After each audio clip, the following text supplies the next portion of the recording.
अस्सलामु अलैकुम वरहमतुल्लाहि वबरकातुहू। भाइयों बहनों, दोस्तों, बुज़ुर्गों, अज़ीज़ों, उम्मीद है आप सब खैरियत और आफ़ियत से होंगे। रब्बे करीम खुश रखे, आबाद रखे, अपने हिफ्ज़ व अमान में रखे। रमज़ानुल मुबारक की मुबारक बहारें चल रही है और आखिरी अशरा बिल्कुल करीब आ लगा है और मुअतकिफ़ीन अल्लाह के घर की तरफ, मस्जिदों की तरफ रवा दवा हैं। आज की इस मुबारक मजलिस में एतेकाफ़ के फ़ज़ाइल और अहम मसाइल को लेकर हम आपकी खिदमत में हाजिर हो रहे हैं। सबसे पहली बात कि एतेकाफ़, सुन्नत एतेकाफ़ का वक्त 20 रमज़ान हो जाए और मगरिब होने से पहले, गुरूब से पहले पहले एतेकाफ़ की जगह में 20 रमज़ान गुरूब होने से पहले पहले 21 शुरू होने से पहले मस्जिद में पहुंचना, एतेकाफ़ की जगह में पहुंचना ज़रूरी है। उस वक्त से लेकर चांद रात तक, चाहे 29 का हो चाहे 30 का हो, चांद रात तक मस्जिद में रहना, एतेकाफ़ की जगह में रहना लाजमी और ज़रूरी है। उससे बाहर निकलने की इजाज़त नहीं है। सुन्नत एतेकाफ़ की यही शक्ल है और यही वक्त है। और सुन्नत एतेकाफ़ सुन्नत अलल किफ़ाया है, यानी किसी मस्जिद में अगर पूरी बस्ती में से किसी ने यह सुन्नत एतेकाफ़ नहीं किया तो इस सुन्नत को छोड़ने की पूरी बस्ती गुनहगार होगी। लिहाजा बस्ती के ये जिम्मेदारी बनती है कि अपनी मस्जिद में मुअतकिफ़ीन को कैसे बिठाया जाए, एतेकाफ़ से अपनी बस्ती को कैसे आबाद किया जाए, ये बस्ती वालों की, मस्जिद वार जमात की फ़िक्र होनी चाहिए और इसकी कोशिश और इसका एहतमाम होना चाहिए। ये इबादत शरीयत ने मर्दों के लिए भी रखी है, औरतों के लिए भी रखी है। मर्द हजरात मस्जिद में बैठेंगे, औरतें मुसल्लल बैत यानी घर में जो एतेकाफ़ की स्पेशल जगह या नमाज पढ़ने की जो ख़ास जगह है उसमें औरतें एतेकाफ़ का एहतमाम करेगी। और नबी करीम सल्लल्लाहु अलैहि वसल्लम ने इसका बड़ा एहतमाम फरमाया है। अम्मा आयशा रज़ियल्लाहु अन्हा ने नबी करीम अलैहिस्सलातु वस्सलाम का यह अमल नकल फरमाया कि विसाल तक, दुनिया से पर्दा फरमाने तक नबी करीम अलैहिस्सलाम ने इस अहम और निराली अहम इबादत का बहुत ज़्यादा एहतमाम फरमाया। और एक साल सफ़र की वजह से ये मिस हो गया तो नबी करीम अलैहिस्सलाम ने आइंदा साल उसकी क़ज़ा भी फरमाई। और हदीस पाक में एतेकाफ़ करने वाले की ये फ़जीलत भी मिलती है कि एतेकाफ़ करने वाला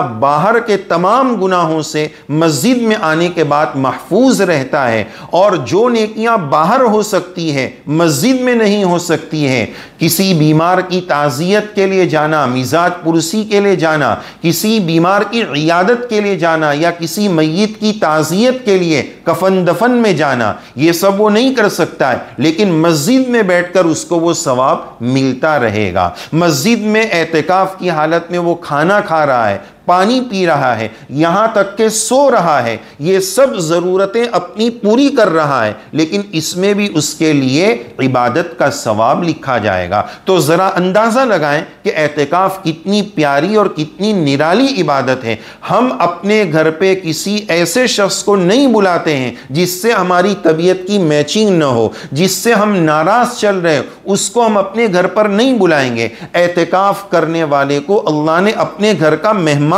बनाया, अपने घर पर बुलाया, ये उसके लिए बड़ी सआदत की बात है। वो इस तसव्वुर के साथ एतेकाफ़ करे कि मैंने अपने रब के दर पर, अल्लाह के घर में खूंटे गाड़ दिए हैं कि या अल्लाह आपका दर नहीं छोड़ूंगा, जब तक ईद के दिन माफ़ी का ऐलान नहीं होगा मैं आपके दर से नहीं जाऊंगा। इस माफ़ी को मनवाने के लिए, अपनी गर्दनों को जहन्नम से आज़ाद कराने के लिए रब्बे करीम हम एतेकाफ़ के लिए आए हैं।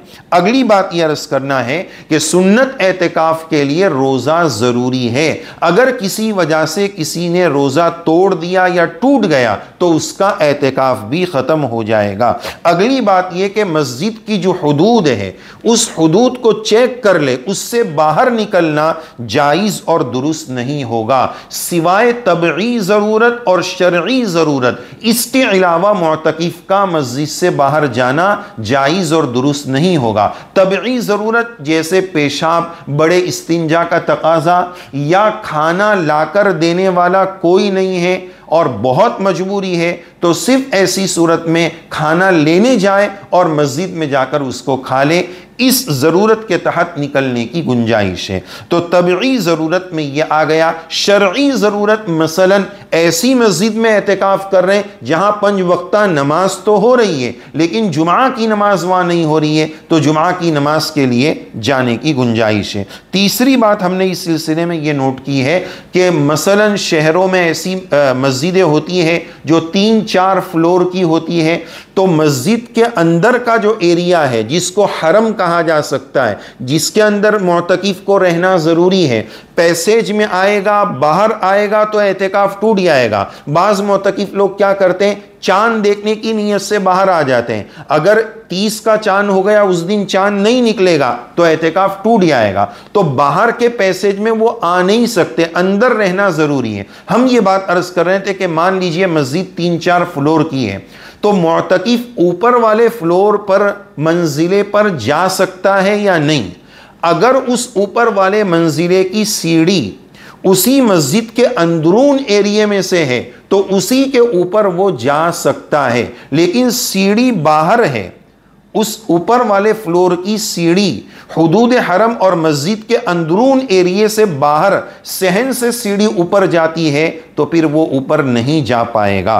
इसका ख्याल रखना भी ज़रूरी है।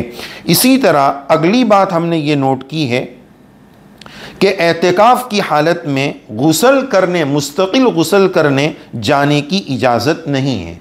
यानी जो फ्रेश होने का गुस्ल होता है जिसको गुस्ल तबरीद कह सकते हैं, शावर लेना जिसको कह सकते हैं, या जुमा का गुस्ल, फ़र्ज़ और वाजिब गुस्ल के अलावा मुअतकिफ मस्जिद से बाहर नहीं जा सकता है। तो 10 दिन बिला गुस्ल के कैसे रहे, उसकी एक शक्ल बाज़ फुक़हा ने यह लिखी है कि जब पेशाब पानी के लिए बाहर जाए, यानी बड़े इस्तिंजा या पेशाब के तकाजे के लिए जाए, तो जाहिर है कि उसके बाद वो वुज़ू करेगा, तो जितनी देर वुज़ू में लगती है उतनी देर में शावर लेकर फ्रेश होकर आ जाए तो इसकी गुंजाइश है। अलग से वो फ्रेश होने के गुस्ल के लिए जाएगा तो एहतिकाफ टूट जाएगा।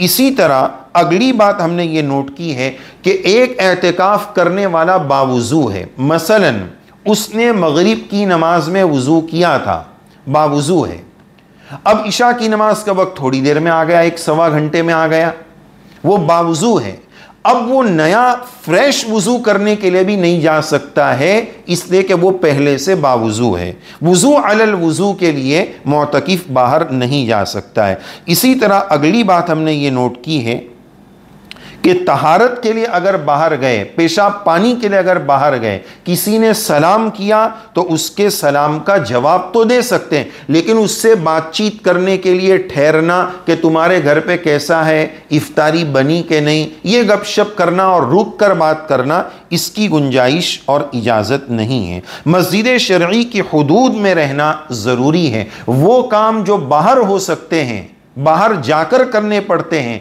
चाहे वो इबादत के काम हो, मसलन बीमार की मिजाज पुरसी और इयादत, किसी की ताज़ियत में जाना, कफन दफन में जाना, मुअतकिफ को इसकी भी इजाज़त नहीं है। नवी बात हमने ये नोट की है कि मस्जिद में बहुत ज़्यादा मोबाइल इस्तेमाल करना, लैपटॉप लेकर जाना, ये मकरूह है, बेहतर नहीं है।